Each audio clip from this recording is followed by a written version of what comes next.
Bonjour les enfants, bienvenue sur ma chaîne Lecture d'histoire pour chaque soir. Aujourd'hui, je vais vous raconter 5 petites histoires. Restez avec moi jusqu'à la fin de la vidéo.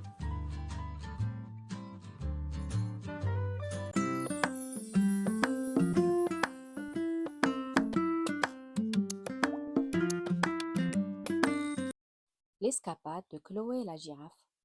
Au zoo ce matin, c'est le drame. Chloé la petite girafe a disparu. Sa maman est ravagée par l'inquiétude. Et quant aux soigneurs, on n'en parle pas. En examinant l'enclos, Martin, le responsable, se rend compte que Chloé a pu se faufiler entre 2 morceaux de grillage fondus. Et c'est parti pour une chasse à la girafe dans le parc. C'est tout de même incroyable, même si c'est encore une enfant. On devrait bien la trouver. Le plus urgent, c'est d'aller du côté des fauves. Il ne faudrait pas qu'elle ait eu la mauvaise idée de se jeter au milieu des loups.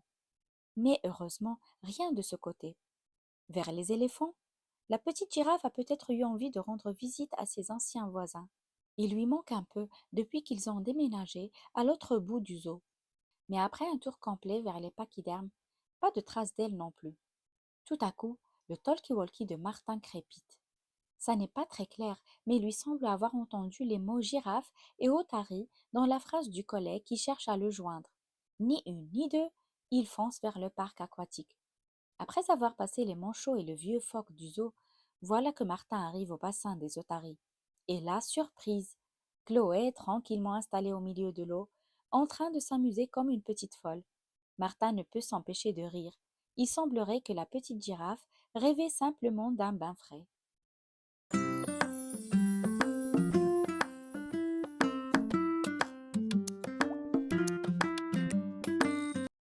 Le bateau et la barque. Sur le canal des coquelicots cohabitent canards, oiseaux pêcheurs, libellules et pédalos. Au milieu de tout ce beau monde, Corentine, la petite barque, navigue tous les jours, menée par Lucien, son vieux capitaine. Ses vieilles planches ternies par le soleil font sa fierté. Mais depuis quelques jours, Corentine n'est pas rassurée. Elle a entendu dire qu'un nouveau bateau allait arriver et qu'il allait tout emporter sur son passage. Les gens mangeraient à l'intérieur et il serait tellement large qu'on ne pourrait pas le croiser sans risquer de se retrouver à l'eau. Elle qui aime tant cet univers paisible, que va-t-elle devenir? Le lendemain, au retour de la promenade quotidienne, elle perçoit au loin le son d'un sifflet. Des notes d'accordéon approchent, et tout à coup, près d'un virage, l'ombre imposante du bateau de croisière se dessine sur les plus hauts arbres. Ça semble encore pire que tout ce que Corentine a imaginé. Le bruit s'amplifie. La petite barque tremble.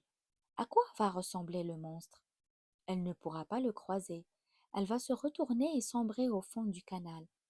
Elle ralentit et sent son bois craquer. L'ombre est à quelques mètres. Et voici le virage. Corentine se retrouve alors face à un gros bateau tout rouge. Il est énorme, mais il n'a pas l'air d'avoir un si gros moteur. Juste des jolies roues à hélice en bois. Et puis l'accordéon, c'est plutôt agréable. En fait, sans parler de tous ces gens à bord, ils n'ont pas l'air méchants. Quand vient enfin le moment de se croiser, la petite barque est surprise de voir qu'il y a largement la place. Le nouveau lui envoie même une petite vague qui lui chatouille les planches. C'est rigolo. Ça lui servira de leçon. À partir de maintenant, Corentine n'écoutera plus les rumeurs et elle attendra de voir par elle-même.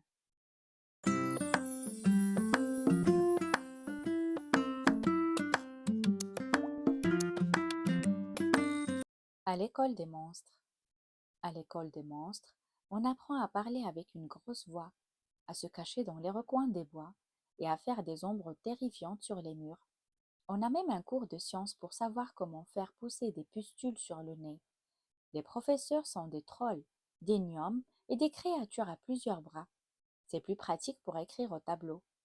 Alors, quelle surprise de voir un jour débarquer une nouvelle enseignante humaine. Qu'est-ce qu'on va bien pouvoir apprendre d'elle alors que tout le monde ici est un vrai petit monstre? Le premier cours de mademoiselle Lupin est attendu avec impatience. Les jeunes créatures s'installent, sortent leurs cahiers, curieux de savoir ce que va leur raconter la nouvelle. Bienvenue à tous, commence mademoiselle Lupin. Je sais que vous vous demandez ce que je fais parmi vous. Je vais donc vous répondre tout de suite. Vous êtes tous destinés à devenir des monstres. Votre travail sera de faire peur à tout le monde, de hanter des châteaux et des forêts, de vous cacher dans des placards et de faire des farces aux enfants et même parfois à leurs parents. Certains vont devenir des héros d'histoire à se raconter le soir pour se faire frémir. Mais n'oubliez pas une chose, ce sont aux humains que tout cela s'adresse. Qui donc mieux qu'une humaine pour vous enseigner ce qui nous fait trembler? Incroyable! Les petits monstres n'avaient jamais pensé à ça. Avec un tel cours, gentils ou effrayants, ils vont devenir les meilleurs monstres du monde.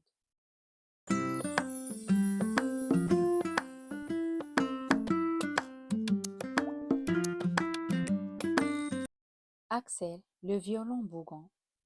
Axel le violon n'était pas tellement apprécié de ses partenaires, réputé pour sa mauvaise humeur permanente. Il ronchonnait toujours dans son coin, si bien que les autres instruments à cordes n'avaient plus envie de jouer avec lui. Quand on interprétait des airs légers, sa grosse voix gâchait la bonne humeur ambiante, et quand on jouait des airs tristes, il ne pouvait pas s'empêcher de grincer. Les autres violons avaient donc voté. Il n'avait qu'à jouer en solo, mais eux en tout cas ne voulaient plus de lui.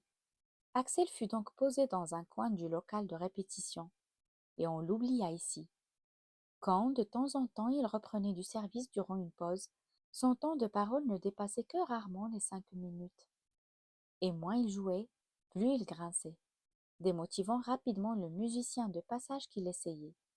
Mais un jour, Paul le luthier vint rendre visite à ses amis violonistes pour faire le tour des instruments et écouter quelques notes. Avant de partir, il aperçut Axel qui prenait la poussière au fond de la pièce. Il l'essaya. Une plainte insupportable sortit du coffre du violon bougon. Paul proposa de l'emmener dans son atelier, si personne n'y voyait d'inconvénient. Il passa la nuit à polir, nettoyer, prendre soin et réparer le râleur. Le lendemain, il le ramena au local et lorsque le premier violoniste lui fit jouer quelques notes, tout le monde fut soufflé. Non seulement le coup de neuf avait changé le son du ronchonneur, mais en plus c'était évident. Depuis tout ce temps, Axel était tout simplement mal accordé. Sa musique était à présent mélodieuse et ses notes complètement envoûtantes. Les autres violons se rejoignirent à lui et miraculeusement, l'harmonie revint. Personne ne le traita plus jamais de bougon et Axel fut même nommé premier violon. Désormais, lorsqu'il fait un solo, ce n'est plus une punition, mais un ravissement pour le public.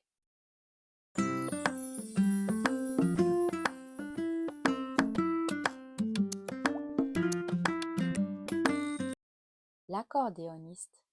Au pays des couleurs, il existe un pont sur lequel du printemps à l'automne, le lierre monte comme par magie et apporte avec lui géranium, roses et iris.